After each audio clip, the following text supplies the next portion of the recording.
Follow Paddy Power on Snapchat. The username is @ThePaddyPower, and we promise there won't be any boring snaps about gigs, the weather, or the gym. Hello and welcome along to the GAA Postcast with me, David Jennings. Now the Super 8 starts this weekend, but we've got the Super 3s for you on this postcast, as we've got Aidan Taggy Fogarty, who joins us in part 1 to preview all the hurling action this weekend, and we've also got Paddy Ahern from our sponsors Paddy Power, and in part 2 we'll be joined by Joe Sheridan to talk about the start of the Super 8s. Now Aidan, we have to come to you here first.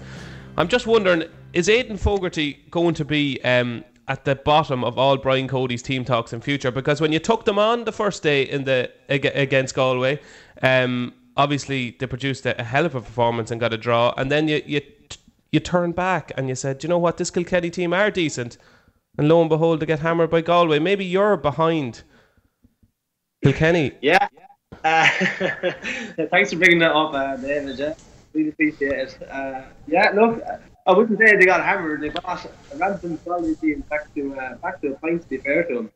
So I suppose that's, and I thought Kilkenny were actually going to kick on at that stage, but in fairness to Galway, they proved me wrong. I think over the years they would have wilted under that pressure that Kilkenny brought to them, but the likes of Joe Canning there and Conal Mannion and David Burke and these guys really picked up the mantle and kicked on. But in fairness to Kilkenny, they did bring it back. Like we were absolutely totally whitewashed in the first half. 6s and 7s, shades and shadows, and we were Galway were playing champagne hurling, and we really found it difficult to get the terms with it. And at the moment with Paddy Power, Galway are 10-11 favourites to lift the Lee McCarthy once again. Cork are 3-1, Clare 7-1, Limerick 15-2, Kilkenny 8-1, and Wexford 28-1. This 10-11 Galway, is it picking up money, Aidan?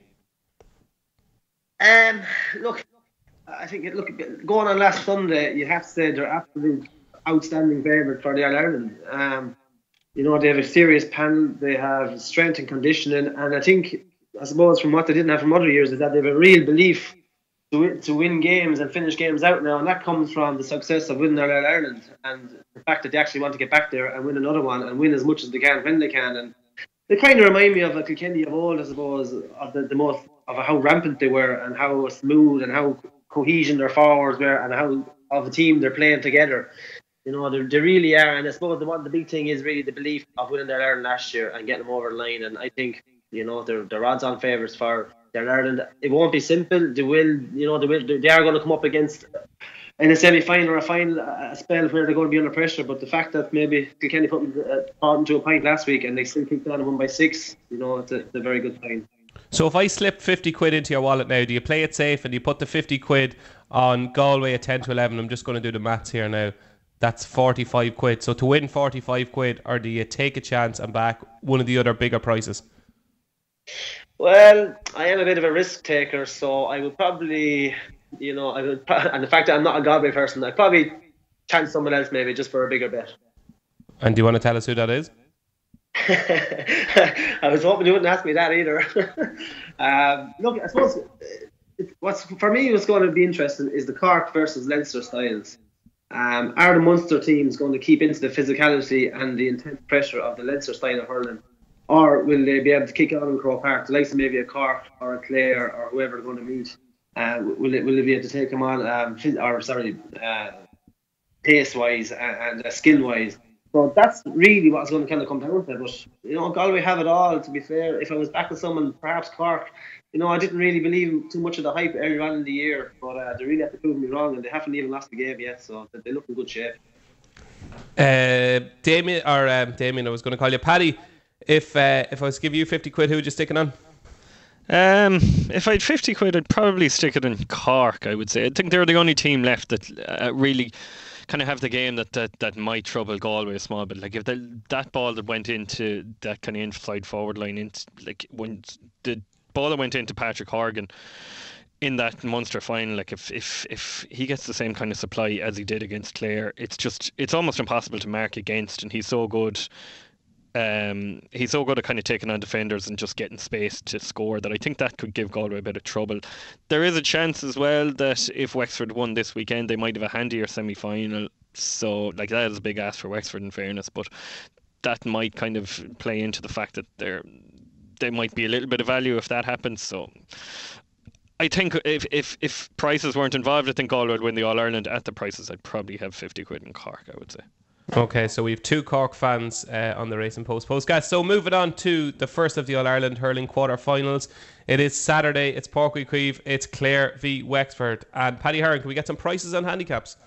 Yeah, the match price is Clare 2-5, the draw is 10-1, Wexford are 5-2, Clare -4, 11-10, the handicap draw is 12-1, and Wexford +4 is 5-6. Now, Aidan Fogarty, listen up. Are you listening to me? Listen up now, right? Listen up and listen intently, and listeners listen as well. Wexford are going to win this match. 5-2 is a huge price. Wexford are going to win this match. I am convinced of it. And hopefully, Aidan Fogarty, you're going to tell listeners exactly why Wexford are going to win this match. Well, to be fair, Wexford have a really good shot. I think, the way Wexford played, they play a similar style to Clare. I think the Davy Fitz factor is a factor, and I think he knows these players, which is a big asset for Wexford as well for this game on Saturday evening.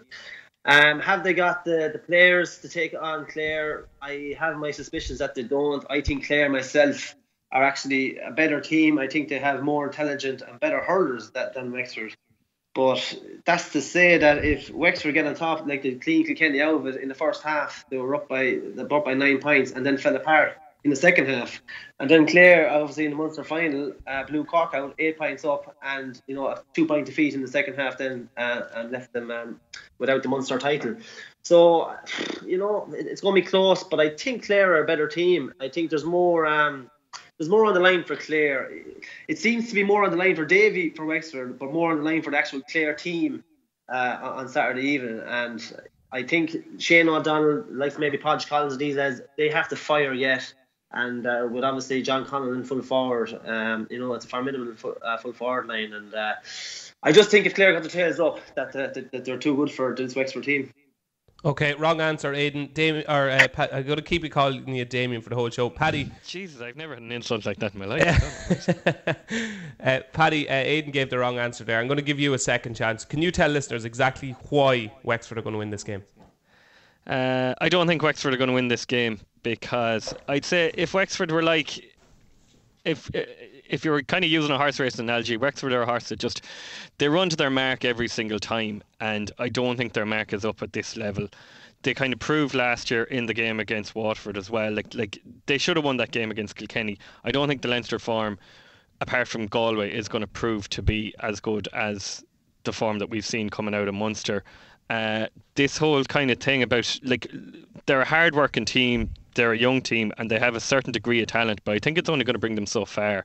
I think that last year they were kind of keeping it very, very tight in the sense that they weren't conceding goals. I don't really see that this year. They didn't concede against Kilkenny, but they conceded 1 against Galway, they conceded 2 against Offaly, they conceded 2 against Dublin as well, which are quite bad goals to give away. I think that there's a good bit of kind of goal scoring talent in that Clare team as well. Like if you can kind of isolate the likes of Peter Duggan inside, as Taggy kind of touched on, Shane O'Donnell, he's been kind of making space for other people, but he seems to be kind of coming to the boil really. I think there is going to be a game where he's going to kind of take off. You'd hope so from a Clare point of view anyway. I think this could be that game, and I think that Clare, it all depends on how they react after the Munster final loss. They lost the Munster final last year, and they came back and gave Tip a decent enough game in last year's quarter final. I think that they're going to be really, really disappointed and really annoyed with the way they played in that second half, especially against Cork. There was a good chance they had the win of the game. They were the much better team in the first half, and then they just kind of drifted out of the game in the second half. I think they're going to kind of try and come back and prove a point. I don't think they're done with this championship yet, and I think they're just better than Wexford. I think they'll beat them. Okay, 2 wrong answers from my pair of panellists. At least you mentioned it there, Paddy. I think the big thing that hasn't been factored into the prices here is just how deflated Clare are going to be. You have to remember 2-11 to 9 points after 35 minutes they were up. That's an 8-point lead that they let slip against Cork. That's a huge lead to let slip. And there is still pride in the Munster Championship, and both teams went gung-ho trying to win that match. And they were completely outplayed, outbattled, outfought in that second half against Cork. I think they're coming into this game massively low in confidence. And it's the perfect game for Wexford. Davy Fitzgerald against his native county. Similar type of systems both teams play. And Wexford are complete. I think there's one big, as you say, I agree with you. They do run to their mark, but there is always one huge performance in Wexford every year, and I think this is going to be it. It's perfectly poised for a big Wexford performance, and they came back out after being annihilated by Galway and should have beaten Kilkenny. I know you'll say they didn't beat them, but they should have beaten Kilkenny. I think there's a bounce in this Wexford team, and while if you look at the 15 players individually, Clare might have a better 15. I think this game is made for Wexford, and I think you'll see a big bounce in Wexford. 5-2 Wexford, get on now. But yous are the experts, so Aidan Fogarty, tell us what's the best bet on the Wexford-Clare match coupon. Yeah, well, I was looking at it there, and we're kind of saying that the Wexford play a sweeper system, so I think goals, there's not coming too many goals, and Wexford haven't been scoring that many goals either. Now, Clare have been putting in one or two, but I think with maybe Sean Murphy standing in front of Conlon there, and Liam Ryan marking actually Conlon as well, which is going to be a serious lineup there as well. I think there's not going to be too much going, so I'd say under 2.5 goals at 13-8 is a decent bet. Okay, under 2.5 goals, 13-8. Lovely, we like that. Paddy, what's your best bet in the coupon? I'm actually the complete opposite. I think that I reckon that. Not negotiate before the off, no? I think that. I think the Wexford might get a little bit caught up in kind of watching Conlon, but Clare have they've a big threat. Apart from that, David Reedy scored a goal the other day. Peter Duggan is a huge threat. Even Tony Kelly kind of arriving from deep as well. If he gets a chance, he's gonna go for it. I thought Clare to win and both teams to score a goal. That's going to be probably odds against. I'm not sure if anyone up with it yet, but like if you can get odds against on that, I think it's definitely worth a bet. Okay, so we have contrasting arguments for a Clare win from the two lads. And Aidan, your selections for man of the match and first goal scorer? Yeah, well, my man of the match, I'm going to go for Peter Duggan. We mentioned him already. The last day he only scored a point against Carlow, so I think he's really going to be in form for a big game. He'd be disappointed probably with only that point the last day. And so when you actually play a very good game as a player, it's very hard to the next week come out and play excellent. Like Aaron Gillan, say for Limerick scored 1-6, so it's very hard for him to play excellently again. So I think Peter Duggan is in the shout for man of the match. He's got the first goal scorer for Shane O'Donnell. I think this man, his work rate is very good. He's putting his body on the line, but his hurling has to come on a bit, and I think he's coming to that level where he's going to click eventually. So I think Shane O'Donnell for first goal. Now, I know I probably shouldn't be saying this, but like, has Shane O'Donnell not been shite so far this year? No, I don't think so. No, I think he's almost too unselfish, isn't he? He's unselfish, exactly. Yeah, I was going to say he's getting it onto the ball. He's looking up first, and he's looking for the perfect hand pass for a point. Instead of what he done maybe in 2013 or 2014, put the head down and go straight for goal. Yeah, play off the cuff. He should play off the cuff more often. Absolutely, yeah, and he probably not, and that's what I'm waiting for. But his work rate has been phenomenal. He's getting hooks and flicks, and he's getting his body in the line, which is creating scores for other players. But I just feel, as a confidence hurler, he needs to kind of maybe get on the ball and take his points rather than going for goals first. Get the 1 or 2 on the scoreboard for points, and then go for the goal. Yeah, couldn't agree more. Before we come to you, Paddy, I'm going to give I rarely give man of the match selections a first goal scorer because I leave it to you, but I do think one player who's been so disappointing in 2018, there has to be a big game in him, and that is Lee Chin. So if Wexford are to win, obviously they're 5-2 to win the match. Lee Chin at 16-1 for man of the match. Surely there is one big match. Cameras down in Páirc Uí Chaoimh. He'll know that he has to have a good game after his fantastic season last season. I think 16-1 Lee Chin could be a bit of value. Paddy? Yeah, first goal scorer probably go for Peter Duggan. As Taggy said, he was kind of quiet the last day, and he was quiet in the second half against Cork as well. He'll want a bit of a performance, and he's well able to take a goal if he gets the chance. So I'd say him for first goal scorer. The other one as well, I think it could be a game for Tony Kelly it should suit him down to the ground. I think a lot of it's going to be played around the middle. It's the kind of game where I can see him scoring 4 or 5 points from playing, just being head and shoulders above the rest. Yeah, lovely hurler, Tony Kelly. So there are. So what's the forfeit, lads? If Wexford win, are you just buying me points for the night or what? Yeah, hop houses. That's what you drink, isn't it? Jesus, you have a great memory. Yeah, I'm a hop house man. Yeah. Are you agreeing to that, Aidan? Yeah. No, they're not going to win, so I think you'll be buying the rounds. Yeah, that's it. Like, jeez, we can put down 10 points if we want. It's not going to happen. So we're right. Yeah. Okay. My forfeit is pints of my waddy for you lads if they win. So moving on to Semple Stadium, 2 o'clock on Sunday it is. Kilkenny against Limerick. And before we come to Aidan to see which side of the fence he's on, he's been on that many sides of the fence with Kilkenny, we don't know where he is. But Paddy, before we come to Aidan, tell us the prices and handicaps for the second of the All-Ireland hurling quarterfinals. Yeah, it's strange to look at these prices and just in isolation. If you look at the last couple of years, it was Limerick 10-11, the draw is 9-1, Kilkenny is 11-10, Limerick -1 is 11-10, the handicap draw is 10s, and Kilkenny +1 is 5-6. And now, before we come to Judas, I just want to know why you made that statement. Why is it strange to look at the prices? Just explain to listeners why this, when you look at these prices, you say, God, this is mad considering what we've seen in the last couple of years. Yeah, pretty much. Well, like the last time, I'd say the last time Limerick would have been favourites for a hurling match against Kilkenny you're probably going back to like 1996 or something like that. Kilkenny, just in the last couple of years, like the one thing about Limerick, actually, funny enough, going back to the years, they've always given Kilkenny a game generally, even when they'd be 5-6 point under. Semi-final, how many years ago in the Lashings of Rain?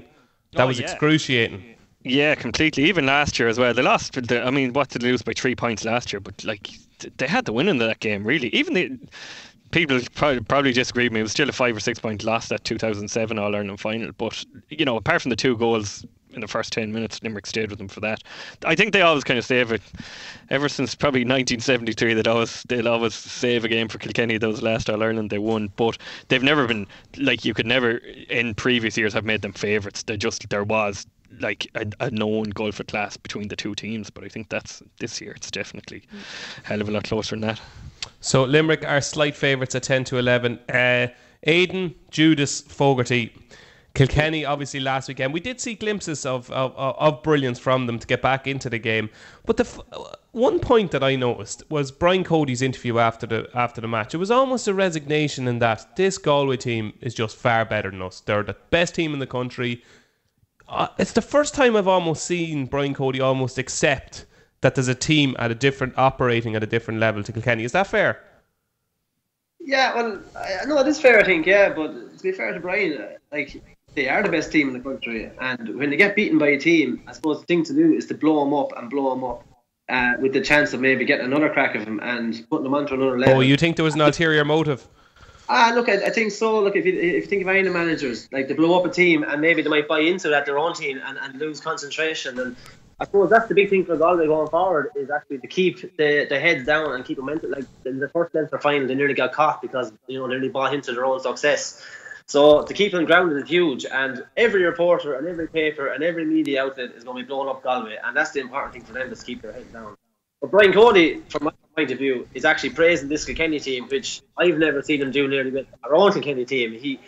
When we were winning matches, he was always playing us down and telling us that we could work on this and that and the other. But with this Kilkenny team, he seems to be kind of giving them confidence of how their spirit and how their tenacity and how aggressive they are and how they come back into matches. And he's really trying to give this Kilkenny team confidence in going forward and in playing matches, because possibly they're maybe not as good at hurlers as they were before.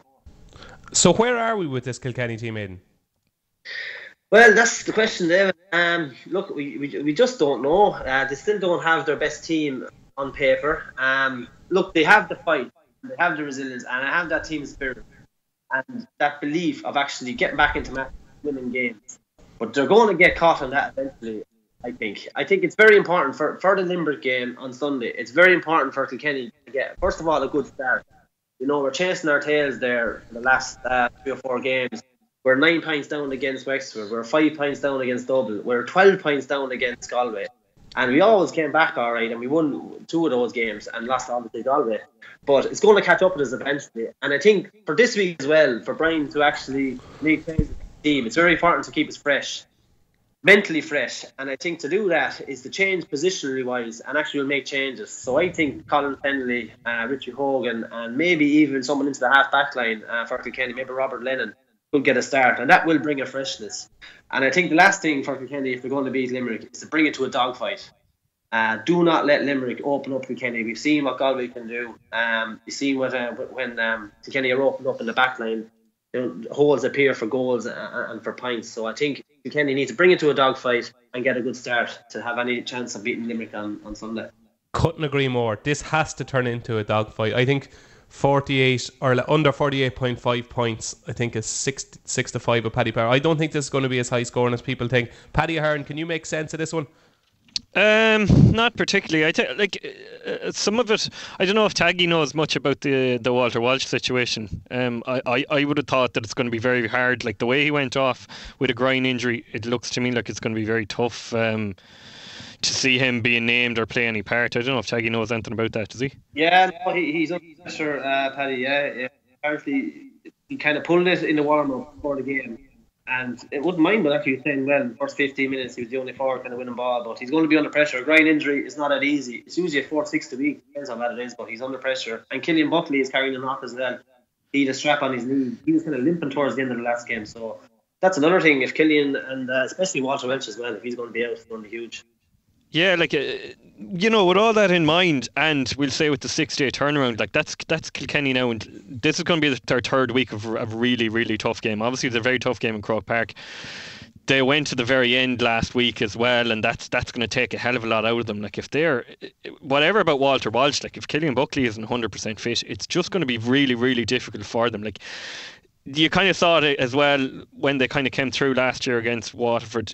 These games are they just tend to be very attritional. They just tend to go to the 70 minutes. Like, you really have to go kind of deep down into your reserves, which they always manage to do, and they always tend to hang into games. But like, Limerick are going to be so much fresher for this.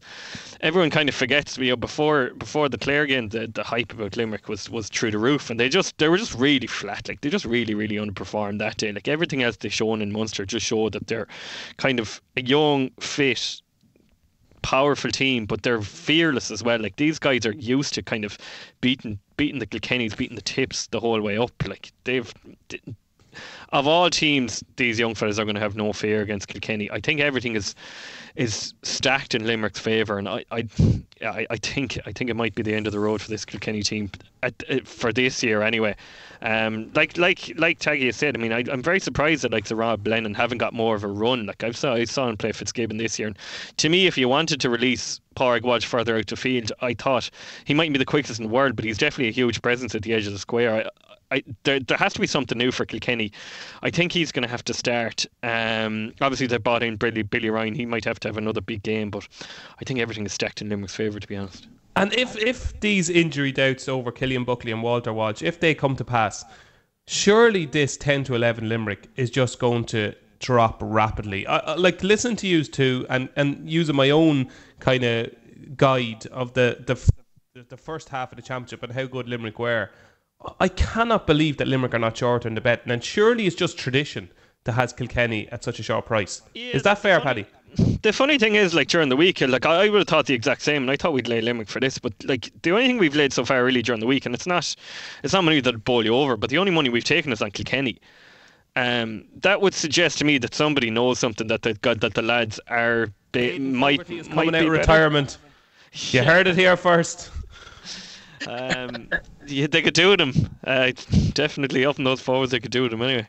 But he wouldn't start there. He's not going to play now. Well, he's done stranger things in the past as Cody. Yeah, like, there's no question, if the two boys aren't named, Limerick will shorten, but the money for Kilkenny would just have me would stop me a little bit, just kind of pushing toward Limerick's favour, just in case somebody knows something that we don't. Lovely stuff. Right, let's wrap this up then. Aidan Fogarty, you've been the main man. People are listening to you. They know what's going on in Kilkenny, so they are going to be, whatever you tip here now, listeners are going to be backing. Who's going to win between Limerick and Kilkenny, by how much, and how is the game going to go? Yeah, look, it's going to be a great game, I think. Everything is in Limerick's favour, and I have a good feeling that when everything is against Kilkenny, they just pull out these performances. And to be fair to Kilkenny, the only team that have beaten them is Galway in a replay. So, like, they have that resilience, they have that fight and that belief. And when it comes to championship, it really does matter in the last 10 or 15 minutes. Now, whether Kilkenny, the third week in a row, is going to catch up on them, I don't think actually in the provisional round, if any team won their third game in a row in the Munster or Leinster provisional round. But whether they have it in the last 10, 15 minutes, it's going to be a question. But I think Brian Cody is going to make changes. I think the former Richie Hogan, Colin Fennelly, and maybe the fact that it's do or die it's going to bring on Kilkenny a lot. And whether Limerick are a bit of a different fight to them last year, they didn't really have the belief to actually take on Kilkenny. So it's just going to be so tight, I think.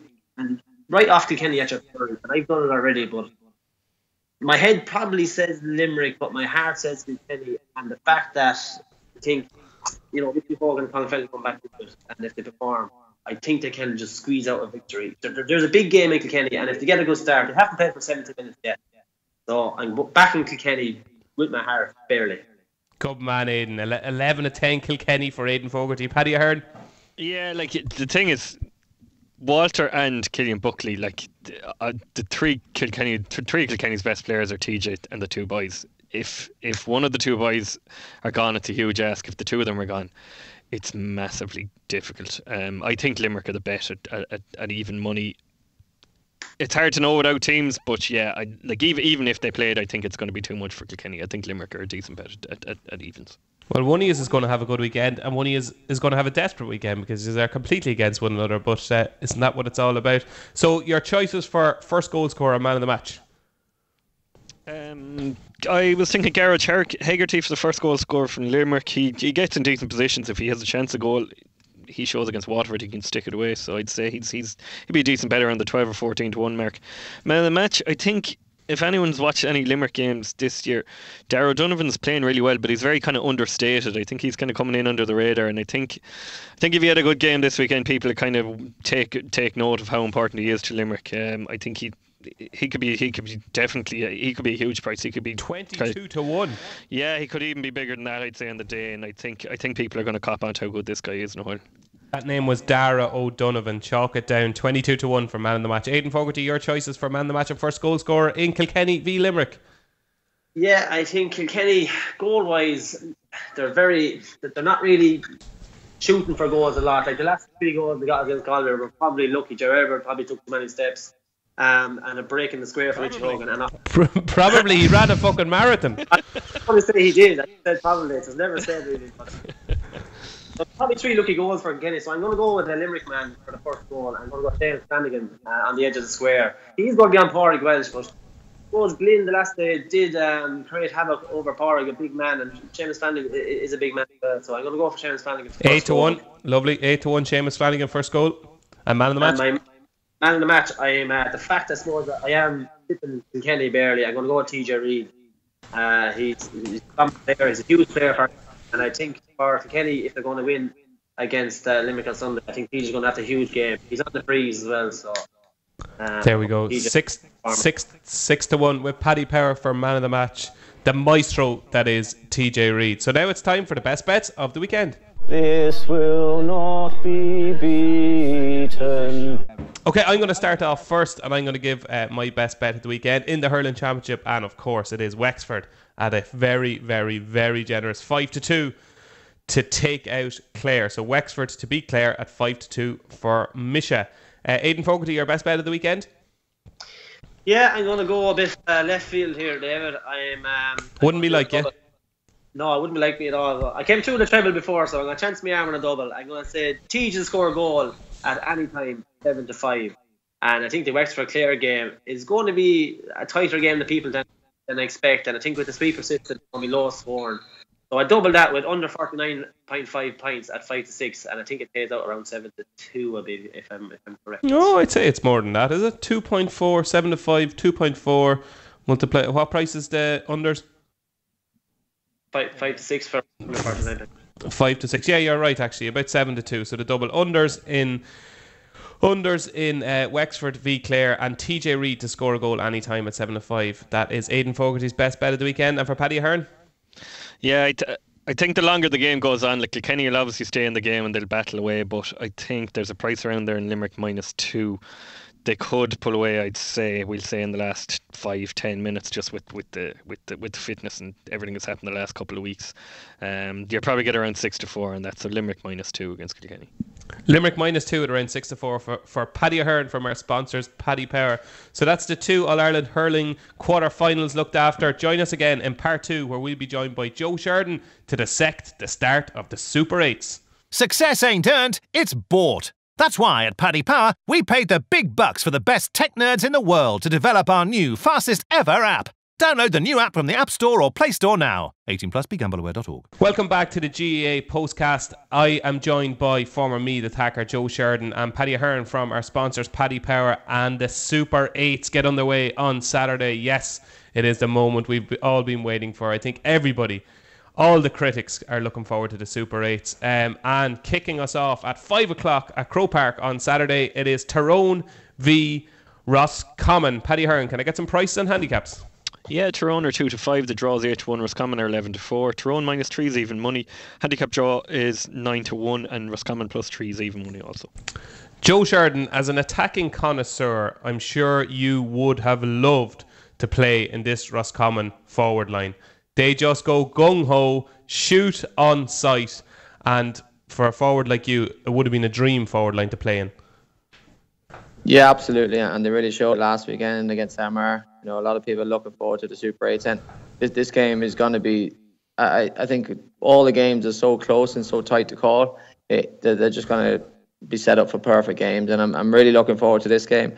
I think Roscommon, from watching them against Armagh last weekend, they've no fear. You know, when you look at some of the scores, the kick scores from 45 metres out on the wing, coming straight through the middle. They've got such an array of different type of style of play that they can play, and I think they got their tactics so well last weekend against Armagh. They really dragged their whole Armagh full back line, left Cathal Craig inside on his own, and he caused mayhem. He could have scored a couple of goals, but you know, the Armagh defence just kept fouling him. There was someone different on him every 10 minutes, and they just couldn't cope with the way they were able to play, and the runners off the shoulder. They probably could have had a few more goals. I know Enda Smith got a couple of goals, but they could have had goals from all over the place. I was very impressed with Kieran Murtagh inside. He sort of set the tone for the whole team as well. Like on other days, some of the shots they took might not have been over, but at the end of the day, they took the shots, and maybe they've been practicing from them angles to try and draw against a lot of defensive teams that they've been playing against. And I would have no fear of them going into Croke Park against Tyrone and doing the same thing at the weekend. And the only thing I would say with Roscommon, the times that Armagh did attack last weekend, they looked dangerous. You know, Andrew Murnan, he was a big handful for the full back line, and they struggled to cope with him.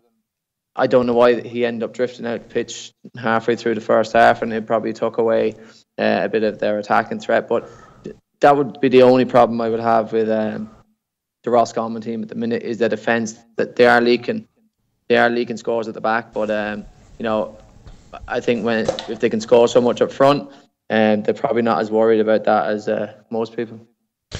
Now, Paddy Ahern, a point that Joe made there that I want to put to you is that the scores they were kicking against Armagh, they were 45 yards out, they were from tight angles, there were kind of, you know, 50-50 shots in most cases, and they were the shots that were going wide and that they were dropping into Roy Lavelle's hands in the Connacht final.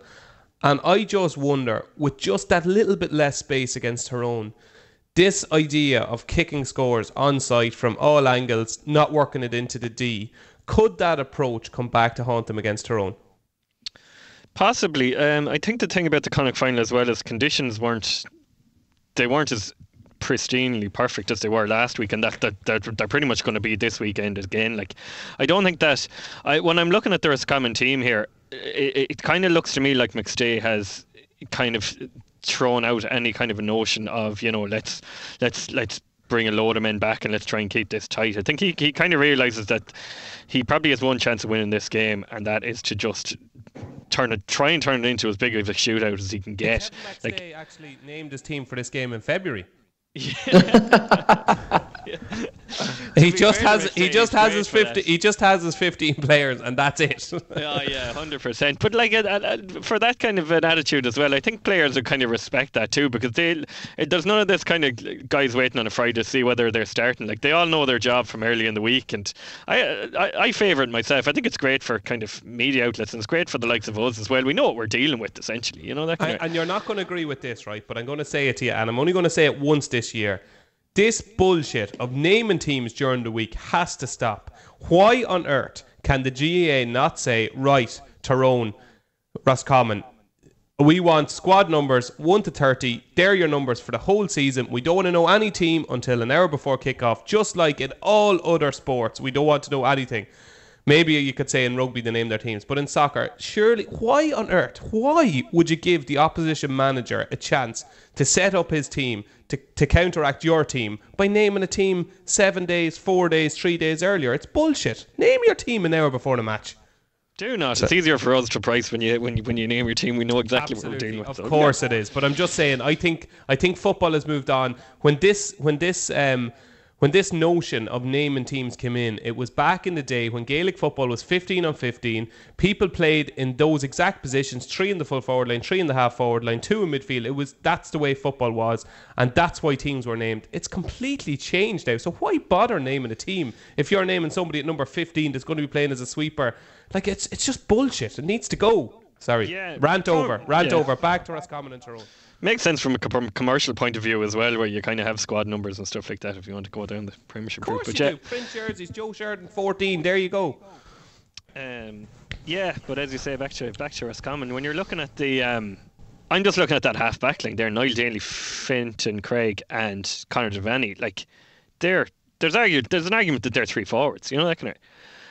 Tiger Rourke will probably sit in the middle, and Compton is named full forward, but he'll kind of drift back. But like, there's no way that I can't see this being a pretty high scoring game. I think Garage McKiernan kind of showed against Tyrone a couple of games ago that if you do have kind of exceptional long range shooters, which Tyrone do, or which Roscommon have, like, throughout the team, that you can hurt Tyrone. And I think that's the approach the Roscommon are going to bring to it, and I think that they could have a lot of joy. Like, if you kind of notice Cathal Craig, he was full forward. He was playing full forward the last day, but he was coming out towards the 40-yard line a lot, picking up ball, and he was kind of dummy hand pass and dummy solo and making space for himself, and then he's super accurate as well. So I think Roscommon have the capacity to put up a decent score against Tyrone. Like, their line is 16.5. I think they're going to go over that. Obviously, the biggest worry is going to be down at the other side if Tyrone with all their runners can kind of punch holes. If Roscommon can limit them to goal chances, I think they've a good chance of beating them, to be honest. Wow. So you're predicting an upset in the first of the Super 8 matches? Yeah, I can see it happen. Yeah, I don't think Roscommon, like as Joe kind of touched on as well, I don't think Croke Park is any kind of a daunting thing to Roscommon either. Like, I know the second game against Mayo last year was a wipeout, but in the first game they probably should have beaten Mayo last year. I don't think Croke Park's going to have any kind of an ill effect on them, and I think they have enough scoring power in the team to hurt their own. So over to you, Joe Sheridan. Is it going to be 2 votes for Roscommon? Yeah, absolutely. I'm a big fan of this Roscommon team. Like, I'm not writing off Tyrone completely. I was just looking at stat. They've 28 wins from 32 games in the back door, which is incredible. And they're just very professional. Mickey Hart does a fantastic job. It's going to be, I think it will be a tight game. But Roscommon know how to play Croke Park. They love the space, and I think Roscommon could cause an upset here at the weekend. And look, Tyrone probably haven't been firing on all cylinders. They haven't played too many tough, like, really good games. Like, Cork would just capitulate the last day after about 45 minutes and the game was over. You know, they played Cavan. Cavan have only been okay this year, and obviously Meath. So they haven't really had a tough run of games into this game. So I think Roscommon will cause an upset at the weekend, yes. Okay, folks, there's a few points here I think is forgetting. Like, I know you can say Croatia in the World Cup, they seem to be, like, tireless, and it just, they don't get tired, and it's just ridiculous how much they improved in extra time and the second half of the World Cup. But this Roscommon team, like, that went right down to the wire last weekend. They were in the 27 degrees, and they were, at the end of the game, they needed to get the goal. Enda Smith got the goal. That went right down to the wire. Tyrone strolled around the second half. Cork capitulated, gave up. Surely that counts for a hell of a lot going into this weekend's match. And I just think the way Roscommon play is just, I'd say Mickey Hart is there just rubbing his palms together and saying to Kevin McStay, bring it on. Attack as much as you want. Bring that half back line forward. Bring the 2 midfielders forward. Lovely. We'll get Matty Donnelly, Niall Sludden, Frank Burns. We'll get them all to attack in tandem, and we will gun you down on the counter-attack. And for that reason, I fancy Tyrone -2 at 4-5 with Paddy Power. But the other two bets that I really like are over 36.5 points at 5-6 with Paddy Power. And I know I'm singing from the same hymn sheet every week, but my holy God, when Tyrone are involved, always look at the goals markets. Over 2.5 goals in the match, 11-10 with Paddy Power. I think that's a cracking bet. They got 3 last week. They could have got 6. It's just they create so many goal opportunities. I think this game has goals written all over it. So over 2.5 goals, 11-10 with Paddy Power. So moving on to man of the match and first goal scorer. Joe, we'll come to you first. What's your selections? Yeah, I'm pushing towards Roscommon here, obviously. But first goal, I think Cathal Craig. If I know Tyrone aren't going to be as naive as Armagh and leave so much space inside for him. So I can see Cathal Craig, if he gets inside on his own, he's a great chance. I think it's a 10-1 or something like that. And my man of the match is going to be Ennis Smith. He got 2-1 last weekend. I know it took him a while to get warmed up into the game, but he loves the space at Croke Park. He's a leader of the team, and if Roscommon do well, Ennis Smith will be the driving force behind that, and I can see him at 12-1 for man of the match. Okay, we like a bit of that. 12-1. Paddy Hearn, your selections for man of the match and first goal scorer. Yeah, Ennis Smith was brilliant last week. You'd have a slight worry that Tyrone are really going to target him this week, but he's a quality footballer. First goal scorer, Cathal Craig as well. I think he's operating at a huge level this year. He came on in Croke Park against Cavan in that League 2 Division 2 final, scored 2 goals, and he's definitely an eye for goals. So he was my bet as well at 10-1. And man of the match, I think Conor Giovanni is massive to Roscommon as well. I think he's going to get forward quite a bit. He's going to have to kind of be involved in the play a lot, I think, if Roscommon are going to have any joy. And he was my man of the match selection. Okay, and I'm going to go for Matty Donnelly for first goal scorer. I think he is 14-1 with Paddy Power. Am I right? Matty Donnelly. Yeah, 14-1 first goal scorer with Paddy Power. And sure, I can't desert my other half. We have to stay loyal. Back in Croke Park, 9-1 Niall Sludden for man of the match. He's been knocking on the door now big time. He should have got one already this year. So yeah, don't be talking. It's just excruciating to watch. Like, it's just every might time get one you think he's going to get it. Yeah. It'll be a case of not even getting my money back when he does get it. But Niall Sludden, who I think the way Roscommon play will suit Niall Sludden, so we'll go for him for man of the match at 9-1. So moving on to 7 o'clock Croke Park on Saturday evening. It is the game that most GAA pundits and followers have been really looking forward to. It's the All-Ireland champions Dublin taking on Ulster champions Donegal. And Paddy Power, just how short, Paddy Hearn, sorry, from our sponsors, Paddy Power, just how short are Dublin? Dublin are 1-7. The draw is 14-1, and Donegal are 11-2. Dublin -7, 11-10. Handicap draw 11-1, and Donegal +7 is 5-6. Just has been the case in almost every Dublin match this year. I think you've got the handicap spot on. Thanks very much. That's a huge compliment. Because I say to myself, surely Dublin will win by more than 7, and then the next minute I'm kind of going, geez, Donegal might stick within that. So I can't. That makes me think that I've got it right. Which side of it would you be on? Yeah, it's a tricky one, like, because we're a bigger handicap, and then on a random Tuesday it came out that Paddy McBearty's out for the year. So it's like it was kind of hard to put a number on what he was worth to Donegal, but. Yeah, it's a hard one to make head or tail of, but I would probably just say maybe Dublin on the minus. Like I kind of have a little bit of a suspicion with this Donegal team that they're being overhyped way too early. They've come through they've looked very impressive in Ulster, and that's fair enough, but they got a late goal against Derry to kind of put gloss on that scoreline. They've beaten Cavan, who've gone out and they didn't do much since, and their manager walked away. And then they beat Fermanagh, who proved last weekend that Monaghan game was pretty much a complete fluke. Well, Donegal did a lot during the league, and it's hard to look into the league even when you're talking about games at this point of view. But Donegal in the league for 15-20 minutes a match has looked like they were world beaters. And that included the game in Croke Park as well. Like, they looked like, oh wow, these guys are all Ireland contenders, these guys are unreal.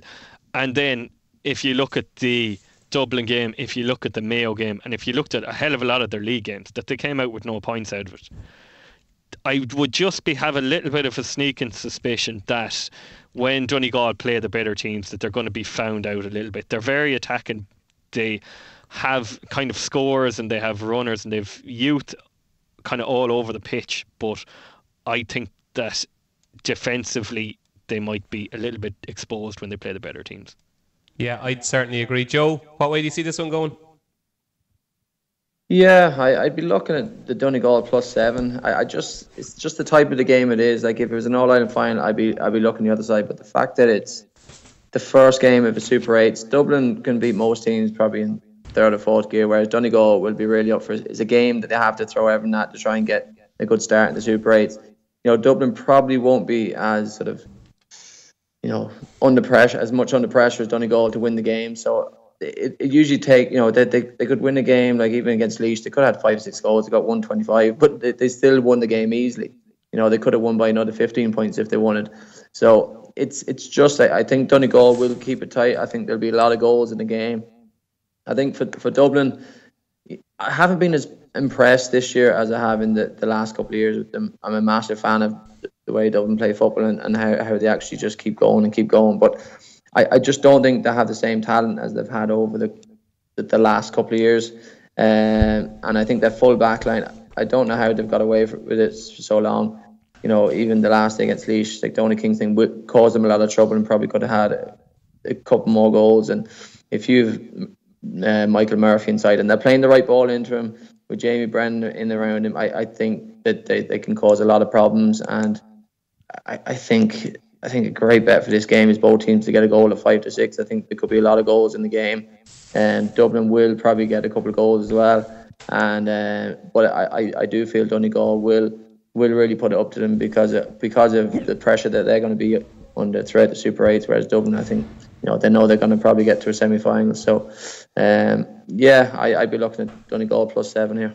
Donegal +7 and both teams to score a goal for Joe Sheridan. Now I'm going to get my vote in here for man of the match first, because I think Paddy Power are way possibly 3 to 4 points too big on Kieran Kilkenny to be man of the match. It's boring, it's obvious, but 13-2 Kieran Kilkenny to get man of the match.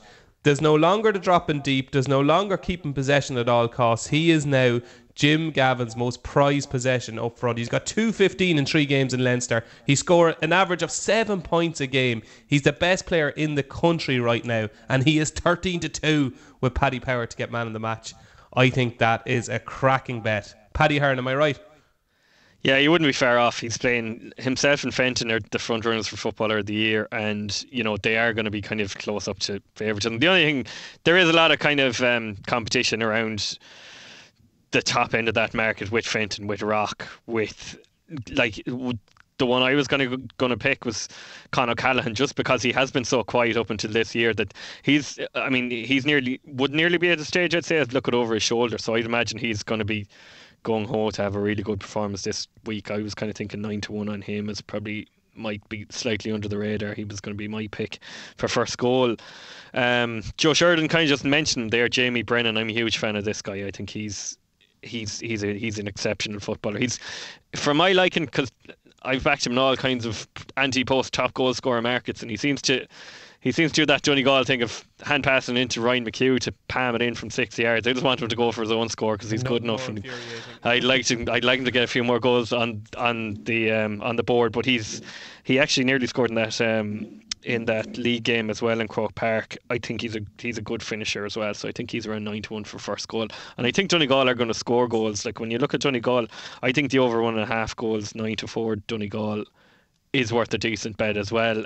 They mightn't be able to keep it down at the other end, but one thing they have is a goal scoring threat, so I wouldn't put anyone off that either. Yeah, I think this game has goals on it as well. I thought over 1.5 Dublin goals at around even money, or 10-11 was a good bet as well. Joe, you certainly wouldn't been like Jamie Brennan, hand passing it across to Stephen Bray to tap in. You would have been going for your own goal. Who do you fancy for first goal scorer and man of the match? I'm a team player, so whatever gets the easiest goal, that's what I'm all about. Team so Joe Sheridan. I like the look at Kieran Kilkenny. When I seen 13-2, I was like, this is a massive price. Yeah, huge. The only thing I would say is they expect him to get man of the match the whole time with the media. So sometimes they spread it around. Oh, well, if there's someone anywhere near him, they'll give it to them because Kieran Kilkenny is probably getting man of the match every second game, and that it's just for the media side of things. They probably don't always give it to him when he deserves it. Did you find that yourself when you were playing, Joe, that they just didn't give it to you? Oh, sure, I didn't get enough. Yeah. That was the problem. Yeah. And it was just, it's just shocking. But look, you have to just get on with it and move on. And I think Paul Mannion, we've been shouting about him for first goal scorer all year, and he just hasn't done it for us. He's always got a goal, maybe second goal, third goal. But I can see Paul Mannion 9-1 is a great bet for first goal scorer. Yeah, stealing one of mine there. That's my usual first goal scorer tip, and I agree. I think Paul Mannion for first goal scorer, but don't forget Kieran Kilkenny 13-2 for man of the match. I think this is one of these that could be for the rest of the Super 8s, possibly All Ireland semi-final and final. You could be looking at 9-2 or 4-1 Kieran Kilkenny for man of the match. So avail of that 13-2.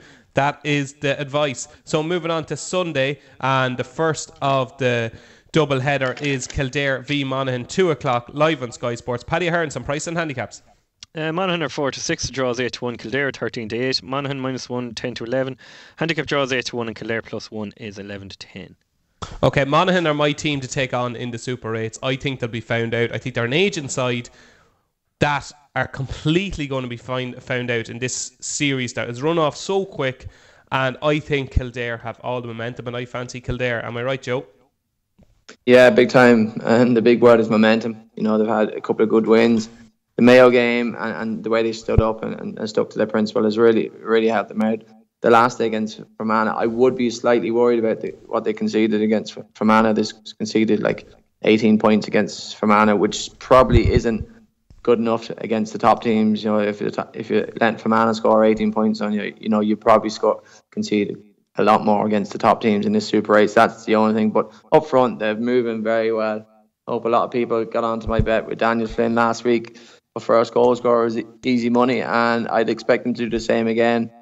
He's just a serious handful himself and Neil Flynn up front. They play very well together, and I would just be very wary of the defence. That's the only thing. Monaghan, they probably haven't got up to the levels that they're expecting, even in the qualifier rounds. They haven't played that well. The main players aren't really standing up at the minute. McManus, same thing again. Like, he's struggling to get form from open play. He's scoring his frees and he always will, but he's struggling to get. And as we spoke about last weekend, Jack McCarron, I don't know how he's actually staying in the starting lineup, because he's expecting so much more.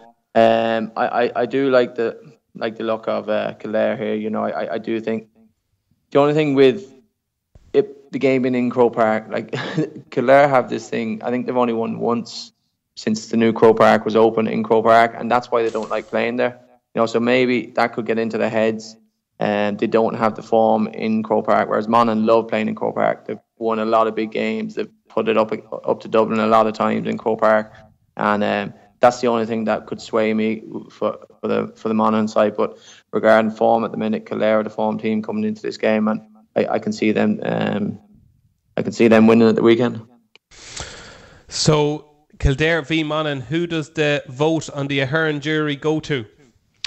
Yeah, Joe touched it there. Like, where I came down on this one was favouring Monaghan, just because if you actually look at Kildare's record in Croke Park for the last number of years, it's nothing short of absolutely deplorable. I think 2013 was the last game, the championship match they won in Croke Park. It's not like they don't play there. I think they beat Offaly that year, and like, when you think of some of the shockers down to the years, like losing to Westmeath and conceding, letting Kerry put 7 goals past you and all that kind of stuff. Like, I actually didn't realise how bad it was until I looked into it. Different team now, though, Paddy. Yeah, they probably are. Well, they're a different team that lost to Carlow 6 weeks ago. Do you know, like if you kind of tear apart their form, the Newbridge effort was colossal. Like, that was absolutely massive. But there was kind of different circumstances that went into that as well. Like there was a massive spirit there. Fair enough. You kind of go into Fermanagh, and then you look back at Fermanagh and you take out, like, they had good early form or whatever, but they're so limited. They're so kind of one-dimensional. Like, as soon as Fermanagh got beaten in that Ulster final, there's an argument that was it, that they kind of down tools for the year. So they've gone and beat them. Like, take the Mayo game out of it. It's hard to know where the Kildare form is really coming out of, if you get me. Like, is that not like saying, you know, take out Cotto Star's Gold Cup? Like, it's the best piece of form. Yeah, but like Cotto Star went and won, what, 3 or 4 Gold Cups and how many King Georges. Like he's a hate performer in the book. Okay, bad example, but you know what I mean. Yeah, I know what you're saying. But I just think like when it gets back to proper kind of Super 8 level, that Monaghan are so further down in their development. Like, are they so far down their development that they're actually on the way back down again? Like, these players have been through the mill, Paddy. Yeah, they have, but like, and I actually don't disagree with you too much in the whole kind of Super 8 context of, eventually they are going to kind of run out of legs, but they're not going to have run out of legs for this game when they're beating Laois and then they're beating Leitrim, and who else to beat? Waterford. Do you know, like they're less than training sessions for them. Like, they're going off kind of -11, -12 point handicaps. So they've had a really lovely kind of a run into this. Like, they'll put up a decent score. I mean, as Joe said as well, Fermanagh can put up 18 points against Kildare. God knows what Monaghan are going to be able to put up when they're kind of playing a little bit more of an attacking team with kind of 3 scorers in there with Conor McCarthy, with McManus and Jack McCarron. Like we said, he's been a bit disappointing, but like there is a day where he could take fire. Ryan McInnesby can tag on a few points, and Carl O'Connell, whether he plays wing back or wing forward, he's still good for 3 or 2 points as well. Like I just think I can see where people are coming from with the momentum in Kildare and like everything that is behind them. They do have good players. I just think Monaghan are better than them. Okay, so you fancy Monaghan. Are you going to back them to beat the handicap? Yeah, I think they could win by more than 2. It's obviously Kildare are going to come. They should come with a performance, but yeah, I would fancy Monaghan to beat it. And your selection for first goal scorer, man of the match? First goal scorer.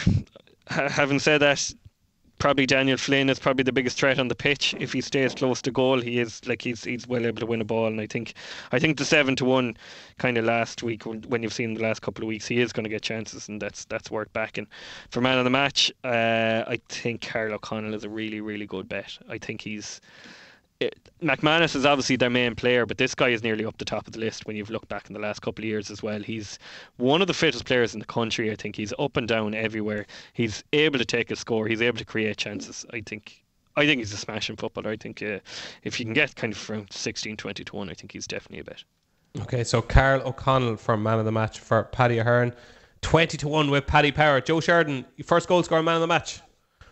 Yeah, I'm sticking with my trusted Daniel Flynn. I expect him to get the first goal, and if they can get that right ball, that launch ball, and I think Drew Wright, he's struggling a wee bit. He struggled against Donny Kingston, so I think Daniel Flynn will be a different proposition again. So 6 to 1. The more I'm torn between who. Like, I think Monaghan are probably going to end up slightly winning the game. I think Kildare will come out and have a great first half, so I'm looking at Kildare half time at 6 to 4. I think is a great bet because they don't get a good start. I don't think they'll win the game at all or be anywhere near it. So I think Fermanagh will win the game. I hope Fermanagh don't win it anyway. Sorry, Monaghan will win the game. Colin Walsh, I'm looking at 22 to 1 for man of the match at centre back. I think he's very steady. He sort of runs that defence, and I don't think it's going to be a forwards game. I think it's going to be more of a defensive game, and it's going to be the tightest game of the Super 8s. And Colin Walsh, he can control the game, come through the middle as well a few times, and 22 to 1, I can see him at for man of the match. Lovely stuff. So moving on to 4 o'clock on Sunday, it is Munster champions Kerry taking on Connacht champions Galway. And Paddy Ahern, I want some price and handicaps off you, and I want you to tell listeners what you told me off air, the team to get on now. Kerry are 4 to 11. The draw is 8 to 1. Galway are 3 to 1. Kerry -3 is 10 to 11. The handicap draw is 9 to 1, and Galway +3 is 11 to 10. Begin. I think Galway have a massive chance in this game. Like I was kind of saying off air, all the money we've seen for is in the last couple of weeks. Like, we had this game up since Kerry annihilated Cork, and all we've seen is money for Kerry. But I think Galway have an absolutely massive chance. Why? I think the glass has massively been taken off that Kerry performance. So everyone was kind of, like, they went out and they hammered Cork. Fair play to you. Like, Cork have proved in what utter disarray they were last week. I mean, they didn't do a whole lot more than Tyrone did, and I think you're not. Whoa! Didn't they just absolutely annihilate Clare, who should have beaten your beloved Armagh? They should have beaten their beloved Armagh, but still, I mean, I backed Clare that day and they still kind of finished badly enough. And I think, like, when you're looking at Munster Championship games as well, I mean, like, Clare wouldn't go off the same handicaps to teams that are going off 4 or 5 points against Kerry. Like, there still are always going to be kind of 9 or 10, because in that kind of tradition thing, like, the jersey has them beaten before they even go out.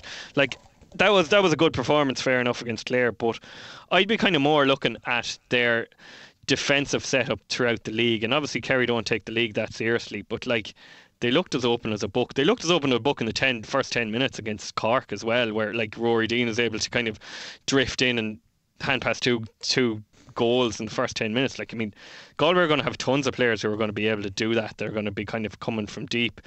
I'm not so sure about Kerry's defensive system as to where it is. Like, we're going to know a hell of a lot more about both teams, obviously, on Sunday night. And that's going to be the biggest question for most people back in Kerry. Like, they have an unbelievably looking forward line, and it does look like it can cause massive damage to a lot of teams. But Galway are extremely well set up. I have one stat for you for Galway this year. We have priced them up in 11 games since the start of the league, and they have covered 11 handicaps that we've put up. So that was 4 minuses and 7 pluses, which is obviously, you know, in Division 1 we're not too sure where they're at and stuff like that.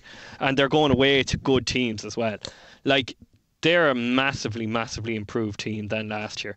They've added players like defensive kind of, they've added defensive structure in a sense with Sean and Andy O'Kelly. Owen Kern, I've been saying it for ages, he's one of the best man markers in the country. He's the fellow who always keeps Cillian O'Connor quiet whenever they play Mayo. He's like, the one problem with that is who is he actually going to pick up when they play Kerry, because Kerry have so many kind of options. Pick up Geaney, surely. He probably will pick up Geaney, but Sean Andrew Kelly pick up Geaney as well, because Geaney will probably play more as kind of a full forward. I actually think he'll probably pick up O'Donoghue, and then Kine is kind of stuck with David Clifford. But like, I saw somebody suggesting, there was a pundit suggested that the Galway's full back line was the worst line on the field. And I think that's completely way off the mark. Like, if you looked at their, again, it's crap weather and all that kind of stuff, but look at their league and how many goals they conceded. They conceded 2 goals against Roscommon. One because Barry McHugh got kind of caught one-on-one with Kieran Murtagh, who just completely burned him, and he shouldn't have been in that position to start with. But all these guys are good defenders. All these guys are good man markers. Yeah, I just think there's enough there to show me that Galway have a proper chance of beating Kerry. Like, they missed about 5 or 6 goal chances in Croke Park last year, and at the end of the day they got bet out the gate. I think they've a lot more composure. I think they've kind of better forwards as well, with the way that Brannigan was playing earlier on the year, the way that Ian Burke is playing, and Comer is going to be vital to it. If they can get one-on-ones with Comer, I don't think Kerry have anyone to mark him. So I think Galway have a massive chance. So from one big Galway fan to an even bigger Galway fan, over to you, Joe Sheridan, to continue this Galway loving. Yeah, it's. I've been looking forward to this game ever since it was set up. It's really going to show Galway where they are at, and sort of all the hype and talk about them over the last sort of 12 months, 18 months. Are they really that good? And it's really interesting. Like, I think Galway, obviously the defensive setup is incredible. You know, they will defend well. They're probably not going to give away as many scores as most teams would against Kerry's forward line, because they're so well versed in the defensive setup. But saying that, when you look at the Kerry forward line, it's scary. You know, and James O'Donoghue hasn't really got going yet. When he gets going on top of Geaney's like scored 212 in the last two games. And we're talking about Kilkenny, scoring 215 in the last 3 games. Like, Geaney is just a goal machine. He's very hard to mark, and there's been no real talk of him either. That's the funny thing. Everyone's talking about the rest of the players, the likes of Sean O'Shea, Clifford, the new lads coming into the team. But Geaney is an absolute handful, and I think the full back line for Galway will struggle to mark him. It's just whether the ball will be able to get into him with the way that the Galway half back line and half forwards sit on that 45 and really put the pressure on the forward side for Kerry. You know, I think it's going to be a shootout between 2 players, to be honest, with Geaney and Comer. Like, if Comer can get space up front against Kerry, you know, that, as we spoke about, Kerry's full back line is very weak. The defence, they're leaking a lot of goals, and Comer could have a great day on Sunday. I'm I don't know if Galway will win the game. I do expect them to cover the handicap at +3. I just think Kerry might. That is the psychological edge, especially after last year in the quarterfinal. It was a bad defeat against Kerry, but I know Galway will have improved a lot since then and have beaten their drum all year. But I just think this game, I think Kerry will be prime for it, and I just really can't wait to watch the game. And I'd be looking at Galway +3, and I'd be hoping Galway can do it, because I really do. I'd love to see them push on and to prove how good they've become and the type of team that they've been. I just hope they're not as defensive and maybe push on to try and get as many scores as they can against Kerry, because I think there's a lot of scores to be got against Kerry, especially in Croke Park and the space that would be given for the forward line. Okay, I've no doubt that I'll be made eat these words, but I think Galway are the most overrated team in Ireland. I think Kerry will beat them and beat them convincingly. I think Kerry should be back minus Murphy to get man of the match at 12-1, and I think you should back James O'Donoghue to get the first goal at 8-1. Paddy Ahern, your man of the match and first goal scorer selections. From a price point of view, I think Stephen O'Brien is probably too big for the first goal. I think people kind of tend to concentrate on the three inside guys, where this guy is, as soon as he has a sniff a goal, he just puts his head down and he goes for it. And he's a very good finisher as well, so I think you probably back around 12 or 14 to 1. 14 to 1, Paddy Power, yeah. Yeah, he's worth backing. Man of the match? Man of the match, like if Galway are to have any chance, and it does seem like a game that is going to suit him the way that Kerry play, I think Comer's massive. He's going to have to really light it up if Galway are going to have a chance. I think if they come close to winning, he'll be clear candidate for man of the match. So I'd say if whatever he is around 8-1 is probably worth backing. Okay, so Damien Comer, man of the match at 8-1. For Paddy Ahern, Joe Sheridan, first goal scorer, man of the match. Yeah, for man of the match, I'm going to go for Sean O'Shea at centre forward. I think the space in Croke Park is just really going to suit him. I don't think the Galway half back line, they'll probably end up putting 2 or 3 lads on him. So I think him at 12-1 for man of the match. But first goal, so I'm going to go to score a goal anytime. Geaney and Comer, I think they're 7-2 and 4-1. I think them two boys will get a goal, and I think that's a great bet for either of them to score a goal at 7-2 and 4-1. Lovely stuff. Now it's time for the best bets of this first Super 8 weekend. This will not be beaten. Joe Sheridan, tell listeners the one bet that they have to do this weekend. Well, I've been telling them a few weeks now, and they've been coming good. So my nap come in last week in the 4 teams. I went with my fellow Mead man, Colin O'Rourke. So this weekend, I am going to go with Roscommon to beat Tyrone at 11-4, a massive price, and a team that are on the up and coming, and I think they have a great chance. So I'm really looking forward to it, and I'd be putting a lot of punters on to Roscommon at 11-4. Okay, so Roscommon to beat Tyrone for Joe Sheridan. Paddy Ahern, your best bet of the weekend? Yeah, I'm going to keep it simple enough. I think that there's going to be goals in that Tyrone-Roscommon game, so both teams to score a goal in Tyrone-Roscommon is around the 10-11 even money mark. Yeah, I'd have to agree. I think every time this Tyrone team plays, you just have to get on the goals markets. So my selection is going to be very simple. Kildare to be an ageing Monaghan team at 13-8. So there you go. My thanks to Aidan Taggy Fogarty, who joined us part 1 to talk about all the hurling action this weekend. My thanks to Joe Sheridan, who was with us to talk about the first round of the Super 8s, and my thanks to Paddy Ahern from our sponsors, Paddy Power, who was with us the whole way through. If you enjoyed these shows, make sure you rate, review and subscribe on YouTube, SoundCloud, iTunes or any other platform you listen to us on. I've been David Jennings for the Racing Post. Enjoy all the weekend action. Check out Paddy's Rewards Club. Simply place 5 bets of £10 or more across any sport in a week and you'll get a free £10 bet then next week. T&Cs apply. 18+, begambleaware.org.